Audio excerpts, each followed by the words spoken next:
పూర్తి వివరాలు చూసే ముందు మా ఛానల్ ని సబ్స్క్రైబ్ చేయడం మర్చిపోకండి. శ్రీ గురుభ్యో నమః. శ్రీ మహాసరస్వత్యై నమః. ఓం నమః శివాయ.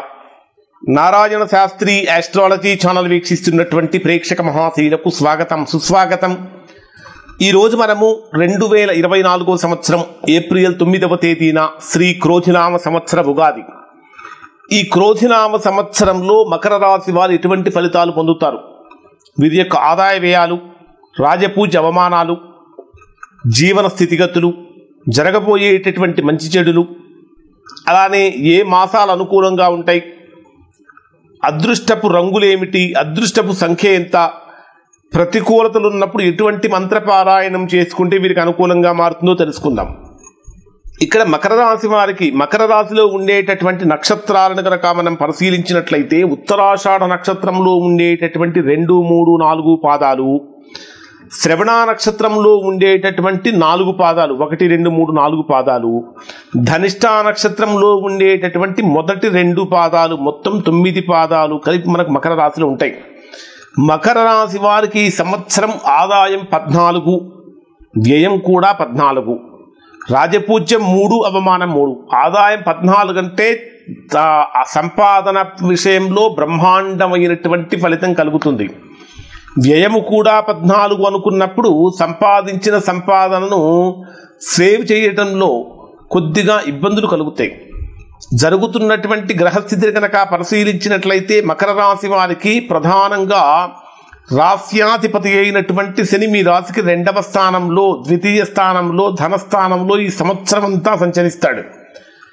అలానే తృతీయ స్థానంలో రాహువు, ఇక్కడ మీ రాశికి 9వ స్థానంలో కేతువు యొక్క సంచారం ఈ సంవత్సరం అంతా ఉంటుంది. ఏప్రిల్ 30వ తేదీ వరకు చతుర్థ స్థానంలో గురుడు ఉంటాడు. మే 1వ తేదీ నుంచి సంవత్సరం అంతా కూడా గురుడు మీ రాశికి 5వ స్థానంలో ఉంటాడు. జరుగుతున్నటువంటి గ్రహస్థితి ప్రకారం కనుక పరిశీలించినట్లయితే మకర రాశి వారికి చాలా బ్రహ్మాండమైనటువంటి రోజులు ఈ క్రోధినామ సంవత్సరంలో రాబోతున్నాయి. కారణం ఏమిటంటే జరుగుతున్న గ్రహస్థితి ప్రకారం కనుక తీసుకుంటే అత్యంత అనుకూలమైనటువంటి యోగ్యమైనటువంటి స్థితి అని చెప్పాలి.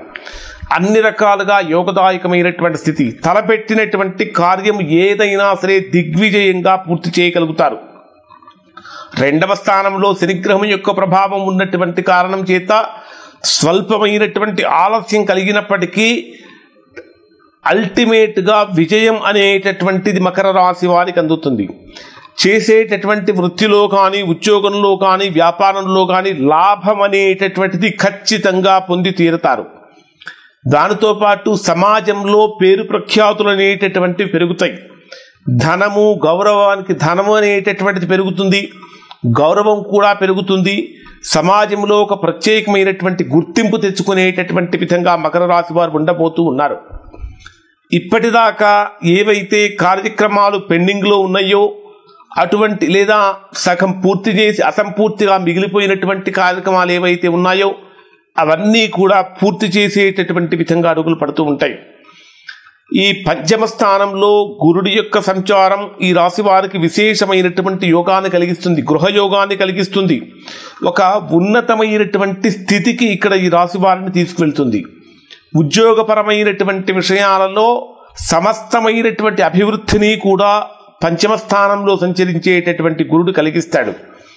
5వ స్థానంలో గురుడి యొక్క సంచారం సంతానపరమైనటువంటి విషయాలలో బ్రహ్మాండమైనటువంటి అనుకూలత కలిగిస్తుంది.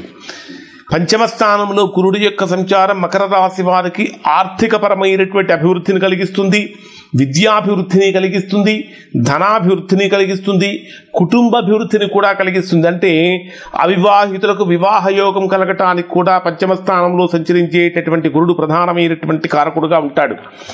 ఇక్కడ మకర రాశి వారికి ఎలా ఉండబోతున్నది అంటే ఇంకా అన్ని రంగాలలో ఉన్నటువంటి వారికి, అన్ని వృత్తులు చేసేటటువంటి వారికి బ్రహ్మాండమైనటువంటి ఫలితాలు, ఆశాజనకమైనటువంటి ఫలితాలను మకర రాశి వారు పొందబోతూ ఉన్నారు. ముఖ్యంగా చెప్పాలంటే 5వ స్థానంలో ఎప్పుడైతే గురుడు సువర్ణమూర్తిగా ఉన్నాడో ఆకస్మికమైనటువంటి అదృష్టాన్ని మకర రాశి వారికి కలిగిస్తాడు. విద్యార్థులు ఉన్నత చదువుల కోసం కనుక ప్రయత్నించినట్లయితే ఉన్నత విద్యను కలిగిస్తాడు, విదేశీ యోగాన్ని కలిగిస్తాడు, విదేశీ ఉద్యోగాన్ని కలిగిస్తాడు, సమస్తమైనటువంటి మనోవాంఛలు కూడా నెరవేరేటటువంటి విధంగా చేయగలుగుతాడు. ఇంకా కళ్యాణ యోగాన్ని కూడా ఇక్కడ కలిగిస్తాడు. అయితే మకర రాశిలో జన్మించినటువంటి వారు ప్రారంభంలో కొద్దిగా అప్రమత్తంగా ఉండాలి. కారణం ఏమిటంటే ప్రారంభంలోనే అంటే ఉగాది ప్రారంభం నుంచి కుజ శని గ్రహాలు కలిసి ఒకే డిగ్రీలోకి వస్తున్నాయి. మనకు 9వ తారీఖు ఉగాది అయితే 12వ తారీఖు 2 గ్రహాలు ఒకే డిగ్రీలోకి వచ్చేస్తున్నాయి. అంటే 2 శత్రుగ్రహాలు మీ రాశికి ద్వితీయ స్థానంలో ధనస్థానంలో ఒకే డిగ్రీ మీదకి వచ్చినప్పుడు ఆర్థికపరమైన విషయాలలో కానీ కుటుంబపరమైన విషయాలలో కానీ కొద్దిగా అంతర్గతమైనటువంటి ఒత్తిడి ఎదుర్కొనేటటువంటి అవకాశం ఇక్కడ ఈ రాశి వారికి కనిపిస్తూ ఉంది. ఎప్పుడైతే మకర రాశిలో జన్మించినటువంటి వారు క్రమశిక్షణతో కూడినటువంటి జీవితానికి అలవాటు పడతారో, క్రమశిక్షణతో కూడినటువంటి వృత్తి ఉద్యోగ వ్యాపారాలు చేస్తారో అటువంటి వారు బ్రహ్మాండమైనటువంటి ఫలితాన్ని పొందుతారు. ముఖ్యంగా చెప్పాలంటే గృహయోగం అనేటటువంటిది ఈ సంవత్సరం ఈ రాశి వారికి ఖచ్చితంగా వచ్చి తీరుతుందని చెప్పవచ్చు. అనేక రంగాలలో విశేషమైనటువంటి అభివృద్ధి జరుగుతున్నటువంటి గ్రహస్థితి ప్రకారం కనిపిస్తూ ఉన్నది. ముఖ్యంగా చెప్పాలంటే స్వయం సంఘాల వారికి, స్వయం వృత్తుల వారికి, ఇండస్ట్రీలు నడిపేటటువంటి వారికి, ఇంజనీరింగ్ రంగంలో ఉన్న వారికి, న్యాయవాద రంగంలో ఉన్న వారికి కూడా ఇది విశేషమైనటువంటి యోగాన్ని కలిగించేటటువంటి స్థానం అని చెప్పవచ్చు. ఉద్యోగం చేసేటటువంటి ఉద్యోగస్తులకు విశేషమైనటువంటి యోగదాయకమైన స్థితి. నిరుద్యోగులుగా ఉన్నటువంటి వారు ఎవరైతే ఉద్యోగ ప్రయత్నాలు చేస్తూ ఉంటారో అటువంటి వారికి అనుకూలత పెరుగుతుంది. ఇది మాత్రమే కాకుండా ప్రభుత్వ ఉద్యోగం కాంక్షించేటటువంటి మకర రాశి వారికి ఖచ్చితంగా ప్రభుత్వ ఉద్యోగం వచ్చి తీరుతుంది. మీ రాశికి తృతీయ స్థానంలో రాహు ఉంటే 9వ స్థానంలో కేతు ఉంటాడు. తృతీయ స్థానంలో ఉండేటటువంటి రాహు మొండి పట్టుదలను కలిగిస్తాడు. ఈ మొండి పట్టుదల ఏదైనా పని చేసేటప్పుడు పని మీద పెట్టాలి తప్ప అన్నదమ్ముల విషయంలో కానీ, బంధువుల దగ్గర కానీ, స్నేహితుల దగ్గర కానీ ప్రదర్శించకూడదు. కొన్ని పట్టు విడుపులు కనుక ప్రదర్శించినట్లయితే, చూపించినట్లయితే మకర రాశి వారు ఉత్తమమైనటువంటి ఫలితాలు పొందుతారు. ముఖ్యంగా సోదర సంబంధమైనటువంటి విషయాలలో కొద్దిగా జాగ్రత్తలు పాటించాలి. తృతీయ స్థానంలో రాహు విదేశీ యోగాన్ని ఇస్తాడు. 9వ స్థానంలో ఉన్న కేతు ఉన్నత విద్యను కూడా కలిగిస్తాడు. అపారమైనటువంటి భాగ్యాన్ని కూడా కలిగిస్తాడు. మరి వృత్తుల వారీగా కనుక పరిశీలించినట్లయితే విద్యార్థులకు ఏ విధంగా ఉంటుందో కనుక తీసుకుంటే, విద్యార్థులకు ఈ సంవత్సరం కొద్దిగా జ్ఞాపక శక్తి తక్కువగా ఉన్నప్పటికీ పంచమ స్థానంలో ఉన్న గురుడి యొక్క ప్రభావం కారణం చేత కోరుకున్నటువంటి రంగంలో సీటు రావడానికి, ఉన్నత విద్యలో ప్రవేశం దొరికే అవకాశం అనేది బలంగా కనిపిస్తూ ఉన్నది. ఉద్యోగస్తులకైతే ప్రమోషన్స్తో కూడినటువంటి ట్రాన్స్ఫర్స్ కానీ, పై అధికారులతో సత్సంబంధాలతో ఉండటం వలన మంచి అనుకూలత అనేటటువంటిది కలుగుతూ ఉంది. ఉద్యోగ అభివృద్ధి కూడా కలుగుతూ ఉన్నది. నిరుద్యోగులు మంచి ఉత్తమమైనటువంటి ఫలితాలు పొందుతారు. వ్యవసాయదారులకు 2 పంటలు బ్రహ్మాండంగా పండుతాయి. మెట్ట పంటల వలన బాగా లబ్ధి చేకూరుతూ ఉంటుంది. ధనాదాయం అంతా కూడా చక్కగా బ్రహ్మాండంగా ఉంటుంది అని చెప్పాలి. తర్వాత వ్యాపారస్తులకు వ్యాపారపరమైనటువంటి విషయాలలో అనూహ్యమైనటువంటి మార్పులు చేస్తారు. వ్యాపారం లాభంలో ముందుకు వెళ్తూ ఉంటుంది. నూతన వ్యాపారాలు ప్రారంభించడానికి ఇది అనుకూలమైన కాలం అని చెప్పాలి. ఇంకా క్రీడాకారులకు, కళాకారులకు, టీవీ రంగంలో ఉన్నవారికి, నటీనటులకు, గాయనీ గాయకులకు కూడా బ్రహ్మాండమైనటువంటి ఉత్తమమైనటువంటి ఫలితాలు ఇక్కడ ఈ సంవత్సరం కనిపిస్తూ ఉన్నాయి.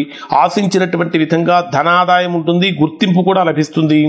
కాంట్రాక్ట్ బిజినెస్ చేసేటటువంటి వారు కాంట్రాక్టర్స్కు మధ్య, అంటే పెద్ద కాంట్రాక్టర్స్కి చిన్న కాంట్రాక్టర్స్కి మధ్య కొద్దిగా ఇబ్బందికరమైనటువంటి పరిస్థితులు కలుగుతూ ఉంటాయి.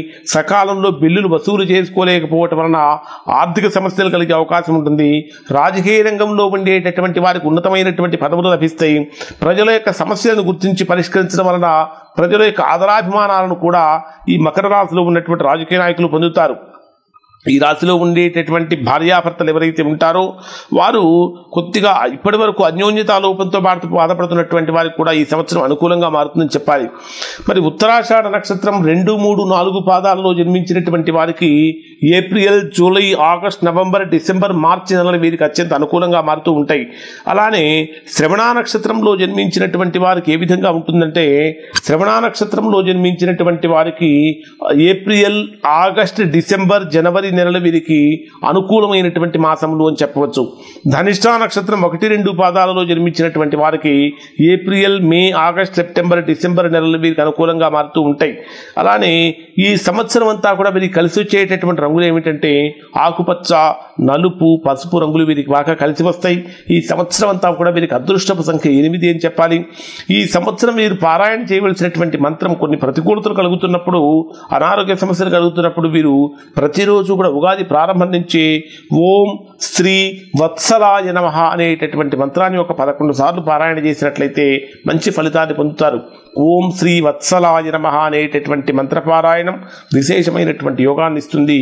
ఇవి మకర రాశికి సంబంధించినటువంటి క్రోధినామ సంవత్సర రాశి ఫలితాలు. శుభం.